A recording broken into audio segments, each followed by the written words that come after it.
Depuis le désert du Sinaï jusqu'au mont Golgotha, Dieu n'a jamais changé de langage. Il parle par les symboles avant de parler par l'accomplissement. L'arche de l'alliance confiée à Moïse n'était pas une fin en soi, mais une ombre prophétique annonçant une réalité plus grande, la croix de Jésus-Christ. L'arche de l'alliance était construite en bois d'acacia, recouverte d'or pur, Exode 25, 10 à 11.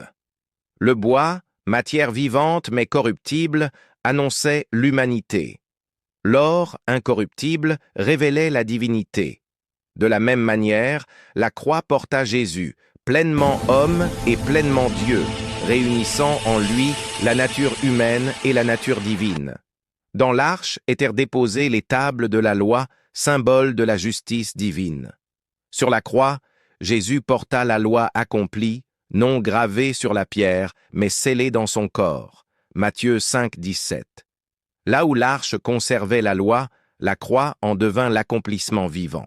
Le propitiatoire, couvercle de l'arche, était le lieu où le sang était aspergé pour le pardon des péchés. Lévitique 16. Sur la croix, Jésus devint lui-même le propitiatoire parfait. Romains 3, 25. Son sang ne couvrit plus temporairement le péché. Il l'effaça définitivement. Entre les deux chérubins, la gloire de Dieu descendait. La Shekinah manifestait la présence divine. Sur la croix, cette gloire sembla voilée, mais elle s'y révéla pleinement. L'amour de Dieu exposé aux yeux du monde. Jean 12, 32. L'arche était cachée derrière le voile, inaccessible au peuple. Mais lorsque Jésus mourut sur la croix, le voile du temple se déchira de haut en bas. Matthieu 27, 51. Ce qui était autrefois réservé fut désormais ouvert.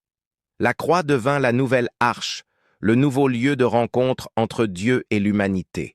Ainsi, l'arche de Moïse pointait vers la croix de Christ. L'une portait la promesse, l'autre l'accomplissement. L'une annonçait la présence de Dieu, l'autre la rendait éternellement accessible.